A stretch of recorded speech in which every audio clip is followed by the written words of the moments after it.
അധർമ്മം പ്രവർത്തിക്കുന്നവരാണ്, എന്നിട്ടും വീര്യപ്രവർത്തികൾ നടന്നു.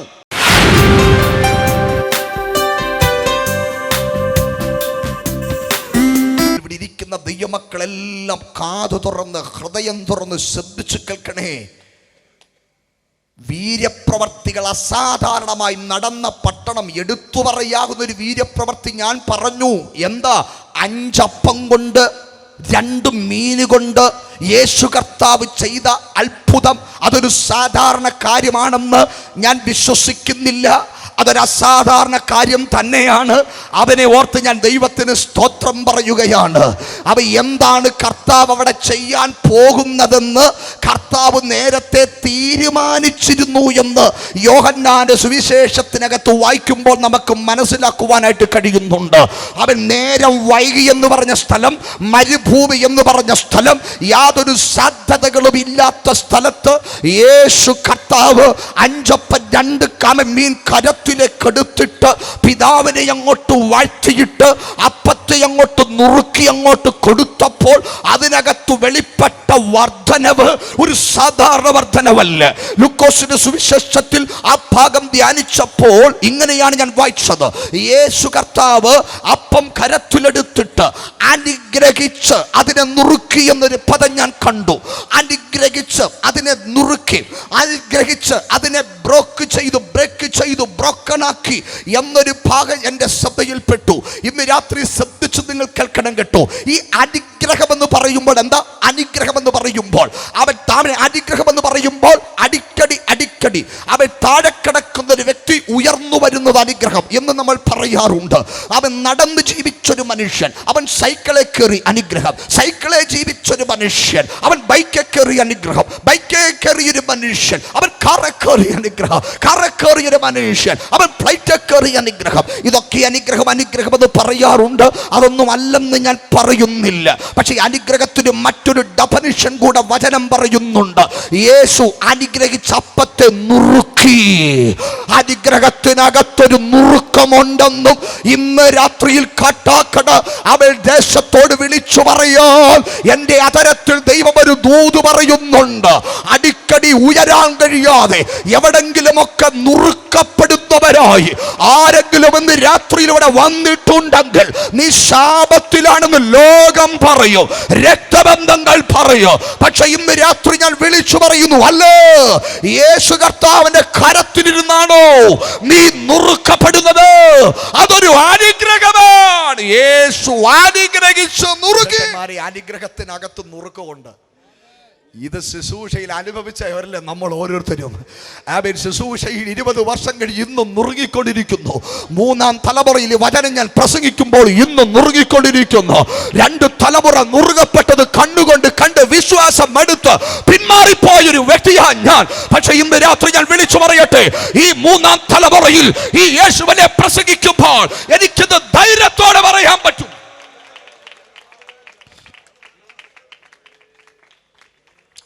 എൻ്റെ പിതാവ് ഇന്ന് നിത്യതയിൽ വിശ്രമിക്കുന്നു. ഒരു ഹൈന്ദവ നായർ കുടുംബത്തിൽ നിന്ന് 47-50 വർഷങ്ങൾക്ക് മുമ്പ് കർത്താവിന് ഇവിടെ ഇറങ്ങിത്തിരിച്ച് കേരളക്കരയിൽ അസാധാരണമായി ദൈവം ഉപയോഗിച്ചൊരു ദൈവമനുഷ്യനായിരുന്നു എൻ്റെ പിതാവ്. പാസ്റ്റർ പോൾ കൃഷ്ണകുമാർ എന്ന് പറയും. ദൈവം ശക്തിയോടെ തന്നെ കരങ്ങളെടുത്ത് ഉപയോഗിച്ചത് എൻ്റെ കൊച്ചു പ്രായം മുതൽ കണ്ടു വളർന്നു വന്നവനാണ് ഞാൻ. പക്ഷെ തൻ്റെ ജീവിതത്തിലുണ്ടായ ചില നുറുക്കങ്ങൾ, തൻ്റെ ജീവിതത്തിലുണ്ടായ ചില മുറിവുകൾ ഞാൻ ദൈവത്തോട് ചോദിച്ചു.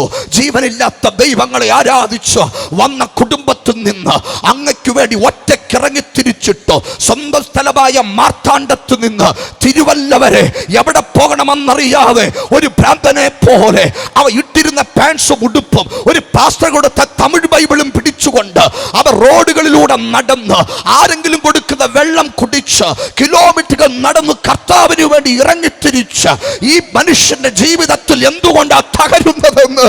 പക്ഷെ ഇന്ന് രാത്രി എനിക്കറിയില്ല. പക്ഷേ കർത്താവ് ദൂതവിടെയോ തിരിക്കുന്നുണ്ട്.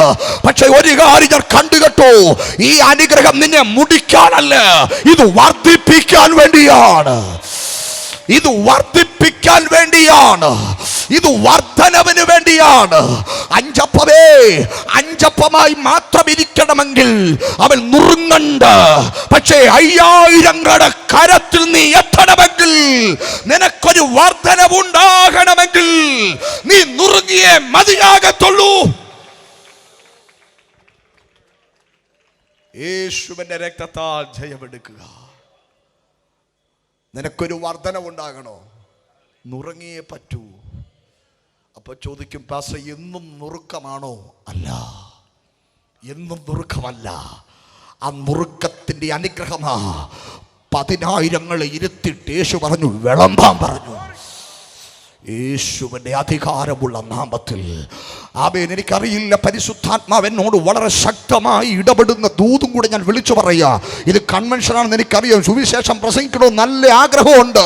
പക്ഷെ നിയോഗത്തിൽ പോകാൻ എനിക്ക് പറ്റുന്നുള്ളൂ. ഞാൻ പറയുന്ന അഭിഷക്തനെ ഞാൻ വിളിച്ചു പറയുന്നു, ഇതിനകത്തൊരു വർധനവുണ്ട്. എവിടെയോ ഞെരുങ്ങുന്നവന്റെ ഹൃദയത്തെ, വർധനവിന്റെ പേരിൽ എവിടെയോ മുറിവേൽക്കുന്നതിന്റെ മനസ്സിനെ വർദ്ധിക്കേണ്ടതിന് പകരം എവിടെയൊക്കെയോ ബ്രേക്ക് ചെയ്ത് ഉടയ്ക്കാൻ നോക്കുന്ന ചില മേഖലകളെ നോക്കി ഇന്ന് രാത്രി പരിശുദ്ധാത്മാവ് വിളിച്ചു പറയുന്നു, ഒരു വർധനവ് ഞാൻ കാണുന്നു. അത് നിന്റെ കണ്ണടയുന്നതിന് മുൻപ് നീ കാണും. വിശ്വാസമുണ്ടോ? വിശ്വാസമുണ്ടോ? അത് നിന്റെ കണ്ണടയുന്നതിന് മുൻപ് കാണൂ. 62-ാമത്തെ വയസ്സിൽ 6 വർഷങ്ങൾക്ക് മുമ്പ് എൻ്റെ പിതാവ് ശുശ്രൂഷയുടെ വേല തികച്ച് നിത്യത്തിലേക്ക് പറന്ന് കയറുമ്പോൾ അത് കണ്ടിട്ട് ആ മനുഷ്യൻ കയറിയത് താൻ കണ്ട ഏറ്റവും വലിയ വർധനവ ഈ തലമുറ യേശുവിന്റെ നാമത്തിൽ ജയമെടുക്കുന്നു. 2001 വീട് വിട്ടിറങ്ങിയ ഞാൻ, അവൻ തെണ്ടാൻ പോയാലും സുവിശേഷകത്തിനാകത്തില്ലെന്നും പറഞ്ഞ് വീട് വിട്ട് ബോംബെയിലും ഗുജറാത്തിലും അലഞ്ഞു തിരിഞ്ഞത് എന്നെ അദ്ദേഹത്തിന്റെ കണ്ണടയുന്നതിന് മുൻപേ ഈ പുസ്തകം കരത്തിലേൽപ്പിച്ച് ഒരു സുവിശേഷകനാക്കി തീർക്കുവാൻ എന്റെ കർത്താവിന് തോന്നിയതാണ്. അദ്ദേഹത്തിന്റെ ജീവിതത്തിൽ ലഭിച്ച ഏറ്റവും വലിയ അനുഗ്രഹം. ഹല്ലേലൂയ. ഒത്തിരി വീര്യപ്രവർത്തികളുടെ ചരിത്രമുള്ള ബെത്സയിദ. ഇത് പ്രതീക്ഷിച്ചിട്ട് യേശുവിന്റെ അടുക്കിലേക്ക് മനുഷ്യനെ കൊണ്ടുവന്നു. കർത്താവ് പറഞ്ഞില്ലല്ല, ഇനി ഞാൻ ഒരു വീര്യപ്രവർത്തി ഇവിടെ ചെയ്യില്ല. കർത്താവ് അവനെ കൈക്ക് പിടിച്ച് അഡ്രസ് ഇല്ലാത്തൊരു സ്ഥലത്തോട്ട് കൊണ്ടുപോയി. അഡ്രസ്സുള്ള ചിലത് പരാജയപ്പെടുമ്പോൾ അഡ്രസ് ഇല്ലാത്തൊരു സ്ഥലം ഒരു അത്ഭുതമാക്കി മാറ്റി. അഡ്രസ് ഇല്ലാത്തൊരു സ്ഥലത്തേക്ക് യേശു കൊണ്ടുപോയെന്ന്. ഊരിന് പുറത്ത് ഏതാ സ്ഥലം അറിയില്ല, ഏതോ ഒരു സ്ഥലം. പട്ടണത്തിന്റെ മതിൽക്കെട്ടില്ല, പട്ടണത്തിന്റെ വാതിലുകളില്ല. ആ കാലഘട്ടത്തിൽ പട്ടണങ്ങൾക്ക് ഇതൊക്കെയുണ്ട്. പട്ടണവാതിലും പട്ടണത്തിന്റെ മതിലുകളൊക്കെ, പട്ടണത്തിന്റെ അതിരുകളുമൊക്കെ ആ കാലത്തെ പട്ടണങ്ങൾക്കുണ്ട്. പക്ഷെ ഇതൊന്നുമില്ലാത്തൊരു സ്ഥലത്തേക്ക് കൊണ്ടുപോയി യേശു കർത്താവ് അവന്റെ മേലൊരു അത്ഭുതം ചെയ്തിട്ട് കർത്താവ് പറഞ്ഞു, ഇനി നീ ഇതിനകത്തേക്ക് കയറിയേക്കരുത്. ഹല്ലേലൂയ. ഞാൻ ചോദിച്ചു, കർത്താവേ, വീര്യപ്രവർത്തികൾ ചെയ്ത ബെത്സയിദയിൽ എന്തുകൊണ്ട് അങ്ങ് തന്റെ വീര്യപ്രവർത്തികൾ തുടർന്നില്ല? അത്ഭുതങ്ങൾ തുടർന്നില്ല. അവൻ എന്തുകൊണ്ട് നീ ഊരിന് പുറത്തു കൊണ്ടുപോയി? കർത്താവ് പറഞ്ഞ മറുപടി ആ വാക്യത്തിൽ തന്നെ കിടപ്പുണ്ട് പ്രിയരെ. എന്താ യേശു കർത്താവ് പറഞ്ഞത്? കർത്താവ് എന്താ പറഞ്ഞത്? അവിടെ പറയുകയാണ്, ആമേൻ, വീര്യപ്രവർത്തികൾ നടന്ന പട്ടണങ്ങൾ മാനസാന്തരപ്പെടായികയാൽ. ആ പ്രയോഗത്തിന് ഇന്ന് രാത്രിയിൽ വളരെ പ്രാധാന്യമുണ്ട് കേട്ടോ. വീര്യപ്രവർത്തികൾ നടന്ന പട്ടണമാണ്, പക്ഷേ ആ പട്ടണത്തിനകത്ത് എന്തും നടന്നില്ല. ഉറക്കെ പറഞ്ഞേ, എന്തും നടന്നില്ല. മാനസാന്തരം നടന്നില്ല.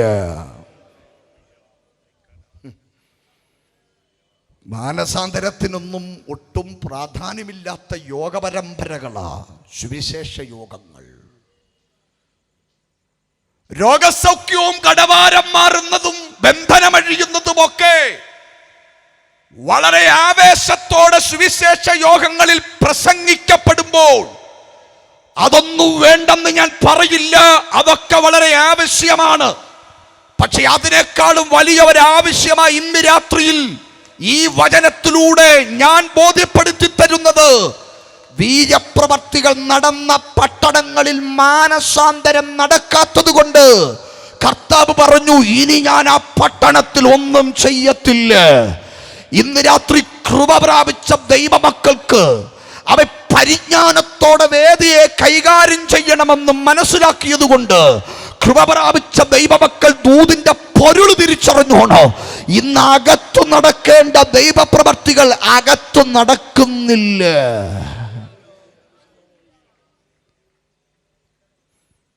അകത്ത് നടക്കേണ്ടുന്ന പല ദൈവപ്രവർത്തികളും ഇന്ന് അകത്തില്ല.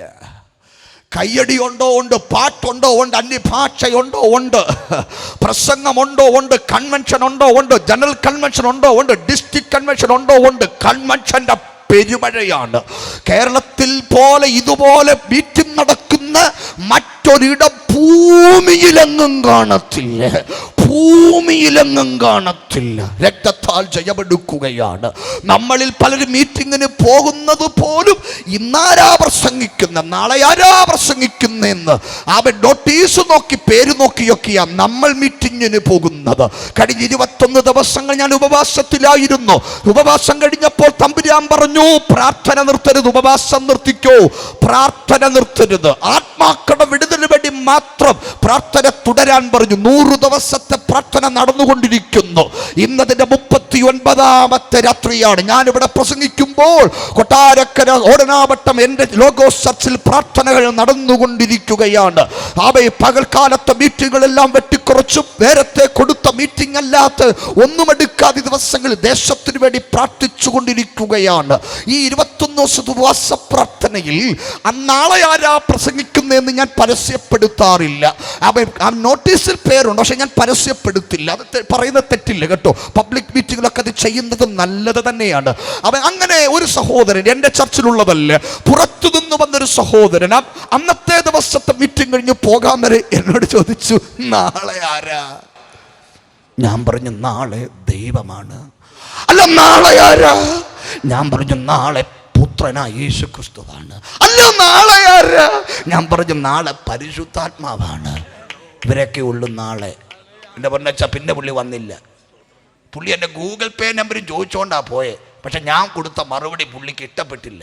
ഞാൻ പറഞ്ഞ, ആരായാൽ എന്നാ, നാട് വരുന്നെങ്കിൽ വാ, തമ്പുരാൻ പ്രവർത്തിക്കും. ഇത് പവർ വിഷനിലുണ്ടോ, ഹാർവസ്റ്റിലുണ്ടോ, അവിടെ ഉണ്ടോ, ഇവിടെ ഉണ്ടോ, യൂട്യൂബിലുണ്ടോ, വീട്ടിലുണ്ടോ, ഇതൊന്നുമല്ല നമ്മുടെ വിഷയം. എവിടെ ഉണ്ടെങ്കിലും എവിടെ ഇല്ലെങ്കിലും യേശു ഉണ്ടെങ്കിൽ എല്ലാം ഉള്ളൂ. നമ്മൾ ഈ വ്യക്തിപൂജകൾ നിർത്തണം. എന്തെങ്കിലും തമ്പുരാൻ ചെയ്യണമെങ്കിൽ. ഹല്ലേലൂയ. ഗത്സമന തോട്ടത്തിൽ യേശുവിനെ ശക്തിപ്പെടുത്താൻ പേര് പറയാത്തൊരു ദൂതനെ അയച്ചു. അച്ഛാ, പ്രോട്ടോകോൾ അടിസ്ഥാനത്തിൽ, പ്രോട്ടോകോൾ എന്നൊക്കെ പറഞ്ഞാൽ മനസ്സിലാകുമെന്ന് എൻ്റെ വിശ്വാസം. പ്രോട്ടോകോൾ ഒരാമയം പറഞ്ഞു, നിങ്ങൾക്കറിയത്തില്ല പ്രോട്ടോകോൾ എന്താണെന്ന്. നിങ്ങൾ ഈ കൺവെൻഷൻ കഴിഞ്ഞിട്ട് അച്ഛനോട് ചോദിച്ചാൽ മതി, അച്ഛാ ഈ പ്രോട്ടോകോൾ എന്താണെന്ന്. സ്തോത്രം. മന്ത്രി വരുമ്പോൾ ഒരു പ്രോട്ടോകോളുണ്ട്, MP വരുമ്പോൾ ഒരു പ്രോട്ടോകോളുണ്ട്, MLA വരുമ്പോൾ ഒരു പ്രോട്ടോകോളുണ്ട്. പ്രോട്ടോകോൾ അടിസ്ഥാനത്തിലാണെങ്കിൽ യേശുവിനെ, ഈ ദൂതനെ ശക്തിപ്പെടുത്തേണ്ടത് യേശുവാ. പക്ഷെ ഇവിടെ സംഭവിച്ചത് യേശുവിനെ ദൂതൻ ശക്തിപ്പെടുത്തി എന്ന. ദൂതന്റെ പേര് പോലും പറയുന്നില്ല ഏതു ദൂതനാന്ന്. എനിക്ക് മനസ്സിലായൊരു കാര്യമുണ്ട്. ദൂതൻ വന്നതുകൊണ്ടല്ല യേശു ശക്തിപ്പെട്ടത്. ദൂതന്റെ പക്കൽ തമ്പുരാൻ കൊടുത്തയച്ച ദൂത് കേട്ടപ്പോഴാ യേശു ശക്തിപ്പെട്ടത്. ദൂതനെ വിട്ടേരെ, ദൂതനെ പിടിക്കാൻ കാട്ടാക്കടക്കാര് തയ്യാറായിക്കോണം. വ്യക്തിപൂജകൾ നിർത്തിക്കണം. വ്യക്തികളെ നോക്കിയല്ല നീ സുവിശേഷ യോഗം കേൾക്കാൻ പോകേണ്ടത്. കഴിഞ്ഞ ദിവസം ഒരു സഹോദരൻ പറയുക, അവേ പാസ്റ്റർ നാളെ ഇദ്ദേഹം അവിടെ വരുന്നുണ്ട്. ഞാൻ ചോദിച്ചു, യാവേ ഒരു മീറ്റിങ്ങിനും പോകാത്ത, എൻ്റെ ചർച്ചിൽ പോലും നേരെ ചൊവ്വേ മീറ്റിങ്ങിന് വരാത്ത നിങ്ങൾ പിന്നെ അവിടെ പോന്നേ? ഭയങ്കര രസമാ, ചിരിച്ചു മണ്ണ് തപ്പുവന്ന്. ഞാൻ ചോദിച്ചു, എന്നാ കോമഡി പ്രോഗ്രാമാണ്? ചിരിച്ചു മണ്ണ് തപ്പുവന്ന്. അപ്പൊ ചിരിക്കാൻ വേണ്ടി കുറെ ആൾക്കാർ പോകാറുണ്ട്. രക്തത്താൽ ജയം. മറ്റു ചിലർ കുറ്റം പറയുന്നത് കേൾക്കാൻ അവർക്ക് ഭയങ്കര ഇഷ്ടമാണ്. അങ്ങനെ ഇഷ്ടം പോലെ കുറ്റം പറയും. അവിടെ വീണവർ ഇവിടെ വീണർ, അവിടെ വീഴാൻ പോകുന്നവർ ഇവിടെ വീഴാൻ പോകുന്നവർ, ഇങ്ങനെ കുറ്റം പറഞ്ഞ് യൂട്യൂബിനകത്ത് വ്യൂവേഴ്സിനെ ഇടിച്ചു കയറ്റുക. ഇന്ന് രാത്രി ഇവനൊക്കെ യൂട്യൂബിനകത്ത് ഇതൊക്കെ കട്ട് ചെയ്തിട്ട് കാശ് ഉണ്ടാക്കുമ്പോ കൃപ പ്രാപിച്ച ദൈവമക്കൾ ഇതിനൊന്നും പ്രൊമോട്ട് ചെയ്യരുത്. ഈ വേദിയിൽ സത്യം വിളിച്ചു പറയുന്ന, വചനത്തെ ഉയർത്തുന്ന, യേശുവിനെ ഉയർത്തുന്നവർ മാത്രമായിരിക്കട്ടെ. അഭിമാനമുണ്ട് ദൈവദാസനെ, തലമുറയിൽ അങ്ങനെ ചിന്തിക്കുവാൻ കഴിയുന്നതിൽ സന്തോഷമുണ്ട്. ദൈവം നിങ്ങളെ ആദരിക്കുമാറാകട്ടെ. ഹല്ലേലൂയ, സ്തോത്രം. ഒത്തിരി വീര്യപ്രവർത്തി നടന്ന പട്ടണമാ. പക്ഷേ ആ പട്ടണത്തിൽ എന്ത് നടന്നില്ല? മാനസാന്തരം നടന്നില്ല. കർത്താവ് ഇന്നും അത്ഭുതങ്ങൾ ചെയ്യാൻ ശക്തനാണ്. പക്ഷെ ഇന്ന് രാത്രിയിൽ ഞാൻ ആത്മാവിൽ വചനത്തിൻ്റെ സത്യത്തിൽ നിന്ന് വിളിച്ചു പറയാം, വീര്യപ്രവർത്തികളെക്കാളും വലിയതാണ് മാനസാന്തരം. വീര്യപ്രവർത്തികളെക്കാളും വലിയതാണ് മാനസാന്തരം. കർത്താവേ, നിന്റെ നാമത്തിൽ ഞങ്ങൾ ഭൂതങ്ങളെ പുറത്താക്കി, നിന്റെ നാമത്തിൽ ഞങ്ങൾ വീര്യപ്രവർത്തികൾ ചെയ്തു എന്നൊക്കെ യേശുവിൻ്റെ അടുക്കൽ വന്ന് പറയുന്ന ഭാഗം മത്തായി സുവിശേഷത്തിൽ വായിച്ചിട്ടില്ലേ? യേശു കർത്താവ് അവർക്ക് കൊടുത്ത മറുപടി സഭാഷെന്നല്ല. യേശു പറഞ്ഞത്, അധർമ്മം പ്രവർത്തിക്കുന്നവരെ എന്നെ വിട്ടു പോകുവിൻ, ഞാൻ നിങ്ങളെ ഒരു നാളും അറിയുന്നില്ല. എന്നെ ഭയങ്കരമായി സ്വാധീനിച്ചൊരു വാക്യമാണ്. പ്രവചനം ശക്തമായിരുന്നു, സത്യമായിരുന്നു. പേര്, അഡ്രസ്, എത്ര ബെഡ്റൂമുണ്ട്, സ്ഥലം എല്ലാം വ്യക്തമാണ്. വീര്യപ്രവർത്തികളും നടന്നു, അതും ശക്തമാണ്. പക്ഷെ യേശു പറയുന്നു, അധർമ്മം പ്രവർത്തിക്കുന്നവരെ എന്നെ വിട്ടുപോ, ഞാൻ നിങ്ങളെ അറിയുന്നില്ല. അപ്പൊ എന്റെ ചോദ്യം, ഈ അധർമ്മം പ്രവർത്തിച്ചുകൊണ്ടിരിക്കുമ്പോഴും ഇതൊക്കെ എങ്ങനെ ഒത്തു വന്നേ? എങ്ങനെ പ്രവചിച്ചു? എങ്ങനെ വീര്യപ്രവർത്തികൾ നടന്നു എന്നൊരു ചോദ്യം അതിനകത്തില്ലേ? ഞാൻ കുറേ ഇരുന്ന് ചിന്തിച്ച് പ്രാർത്ഥിച്ചപ്പോൾ തമ്പുരാൻ മറുപടി തന്നു. തമ്പുരാൻ പറഞ്ഞു, അസ്വസ്ഥപ്പെടണ്ട, അതിനകത്ത് തന്നെ ദൂതുണ്ട്. അവിടെ പറയുന്നു, കർത്താവേ, നിന്റെ നാമത്തിൽ, നിന്റെ നാമത്തിൽ, എല്ലാ നാമത്തിനും മേലായ നാമം, ഭക്തർ ജനം വാഴ്ത്തും നാമം, എല്ലാ നാമത്തിനും മേലായ നാമം, ഭക്തർ ജനം വാഴ്ത്തും നാമം, എല്ലാ മുഴങ്കാലും മടങ്ങിടും തിരുമുമ്പിൽ വല്ലഭത്വമുള്ള നാമം, എല്ലാ മുഴങ്കാലും മടങ്ങിടും തിരുമുമ്പിൽ വല്ലഭത്വമുള്ള നാമം, ഭൂതബാധിതർക്കും ജ്ഞാനവ്യാധികർക്കും മോചനം കൊടുക്കും നാമം, വിശ്വാസത്തോടെ, ഭൂതബാധിതർക്കും മാനവ്യാധിക്കാർക്കും മോചനം കൊടുക്കും നാമം, കുരുടർക്കും മൂടന്തർക്കും കുഷ്ഠരോഗികൾക്കുമെല്ലാം വിടുതലു നൽകും നാമോ, കുരുടർക്കും കുഷ്ഠരോഗികൾക്കുമെല്ലാം വിടുതലും നൽകും നാമം. സ്നേഹിതരെ, ദൈവമക്കളെ, ദൈവദാസന്മാരെ, ഈ രാത്രി കേൾക്ക്. അധർമ്മം പ്രവർത്തിക്കുന്നവരാണ്, എന്നിട്ടും വീര്യപ്രവർത്തികൾ നടന്നു. എങ്ങനെയെന്ന് ചോദിച്ചാൽ മറുപടി, അത് ഇവരുടെ പവർ കൊണ്ട് നടന്നതല്ല, അവന്റെ നാമത്തിന്റെ ശക്തിയാ. നിന്റെ നാമത്തിൽ എന്നാ തുടങ്ങുന്നത് ആ വാക്യം, നിന്റെ നാമത്തിൽ. ഇന്ന് രാത്രിയിൽ കർത്താവിന്റെ നാമത്തിനകത്ത് നമ്മളിവിടെ വന്നിരിക്കുന്നതെങ്കിലും ആമേൻ, ഈ നാമത്തിനകത്തൊരു ശക്തിയുണ്ട്. അത് എന്നെ നോക്കാതെ നിങ്ങൾക്ക് വേണ്ടി വെളിപ്പെടുന്ന ശക്തിയാണ്. അത് എൻ്റെ ജീവിതമോ വിശുദ്ധിയോ നോക്കാതെ നിങ്ങൾക്ക് വേണ്ടി പ്രവർത്തിക്കുന്ന ശക്തിയുള്ള നാമം